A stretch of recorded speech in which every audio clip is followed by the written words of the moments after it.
ಯಾವ್ದ್ರೆ ಕರಗಾಂವ್ ಇನ್ನೊಂದಿದೆ ಕರಗಾಂವದಲ್ಲಿ ಇದೆ ಅದು ಎಲ್ಲೇ ಬಂತು ಇಲ್ರಿ ಅದು ಅದೇ ಅದ ಮೇಲೆ ಮೇಲ್ಗಡೆ ಪಾರ್ಟ್ ಬಂತು ಟೂರ್ನಳ್ಳಿ ಬಿದರಳ್ಳಿ ಹತ್ತಿರ ಏನ್ ಟೂರ್ ಬರ್ತೈತಿ ಸರ್ ಈಗಾಗಲೇ ಅದ ಫೈಲೆಲ್ಲ ಅಲ್ಲೇ ಗೌರ್ಮೆಂಟ್ನಾಗ ಐತಿ. ಈಗ ಬಹಳಷ್ಟು ಯೋಜನೆ ಮಾಡಿ ಹೋಗಿ ಅದಕ್ಕೆ ದುಡ್ಡಿನ ಅನುಗುಣವಾಗಿ ನಾವು ಮಾಡೋರು. ಯಾಕಂದ್ರೆ ಎಲ್ಲ ಶಾಸಕರು ಎಲ್ಲ ಕಾರ್ಯಕರ್ತರು ಹೇಳಿದಂಗ ನಾವು ಎಸ್ಟಿಮೇಟ್ ಮಾಡಿ ಕಳಿಸ್ತೀವಿ. ಆದ್ರೆ ಅದಕ್ಕೆ ಹಣ ಬೇಕಾಗ್ತದೆ. ಸೊ ಒಂದೊಂದೇ ಮುಗಿಸೋಣ. ಮೊದ್ಲು ಕರ್ಗ ಇದೆ ಪ್ರಿಯಾರಿಟಿ. ಎರಡು ಭಾಗದಲ್ಲಿ ಒಂದ್ ಸ್ಯಾಂಕ್ಷನ್ ಕೊಟ್ಟಿದೆ ಸರ್ಕಾರ, ಇನ್ನೊಂದು ಕೊಡ್ಬೇಕಾಗಿದೆ. ಅದನ್ನ ಕೂಡ ಮಾಡ್ತೀವಿ ನಮ್ಮ ಸರ್ಕಾರ. ಅವರು ಅಧಿಕೃತವಾಗಿ 14 ತಿಂಗಳ ಒಳಗಾಗಿ ನಾವು ಮಾಡಿಕೊಡ್ತೀವಿ ಅಂತ ಸರ್ ರೈಟಿಂಗ್ ಅಲ್ಲಿ ಬರೆದು ಕೊಟ್ಟಿದ್ದಾರೆ. ಅಷ್ಟರೊಳಗಾಗಿ ಆಗುತ್ತೆ ಸರ್? ಆಗೋಲ್ಲ. ಇದೆ 18 ತಿಂಗಳು. ಇದನ್ನ ಹೇಳಿದ್ರೆ ಮುಂಚೆ ಇದು 18 ತಿಂಗಳು, ಇದು 7 ವರ್ಷ ಆಯ್ತು. 108 ಸಮಸ್ಯೆ. ಇದನ್ನು ನಾವು 6 ತಿಂಗಳು ಸತತ ಪ್ರಯತ್ನ ಮಾಡಿದ್ರೆ ಇನ್ನೊಂದು ವರ್ಷ ಹೋಗ್ತಿತ್ತು.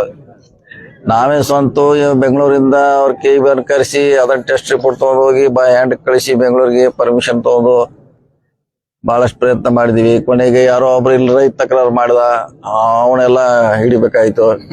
ಸಮಸ್ಯೆ ಬಹಳಷ್ಟಿದೆ. ಆದಷ್ಟು ಬೇಗ ಮಾಡ್ಲಿಕ್ಕೆ ಪ್ರಯತ್ನ ಮಾಡ್ತೀವಿ. ಸರ್ ರಾಜ್ಯಾದ್ಯಂತ ಪ್ರವಾಸ ಹೆಂಗಿದೆ ಸರ್? ಹೆಲಿಕಾಪ್ಟರ್ ಮಾಡ್ತಾ ಇದೀವಿ. ನಿಮ್ಮ ಊರಿಗೆ ಬಂದಿದ್ದೀವಿ. ರಾಯಬಾಗ್ ಬಂದಿದೆ. ನಿಮ್ಗೋಸ್ಕರ ರೈತಗೋಸ್ಕರ ತಂದಿದ್ದೀವಿ. ಇನ್ನು ಮತ್ತೆ ಮದುವೆ ಹೋಗ್ಬೇಕಷ್ಟೇ. ಸಿಎಂ ಆಗೋ ದೃಷ್ಟಿ ಇಲ್ಲ, ಸಿಎಂ ಆಗ್ಬೇಕಂತೇನಿಲ್ಲ. ಸಿಎಂ ಆಗ್ಬೇಕು. ಫ್ಲೈಟ್ ವಿಮಾನ ಹೊಸ ಡಿನ್ನರ್ ಪಾರ್ಟಿ ಯಾರು ಸಿಎಂ ಅವರು ಮತ್ತೆ DCM ಅವರು ಕೂಡ ಮಾಡಿದ್ರು. ಈಗ ಮತ್ತೆ ಅಲ್ಲೆಲ್ಲ ಗೊಂದಲಗಳು ಸೃಷ್ಟಿ ಆಗುವಂತ ಕೆಲಸ ಏನಿಲ್ಲ. ಗೊಂದಲ ಹೇಳ್ಯಾರ ಸರ್, ಸಾಕಷ್ಟು ಸರಿ ಹೇಳ್ಯಾರ. ಅವ್ರ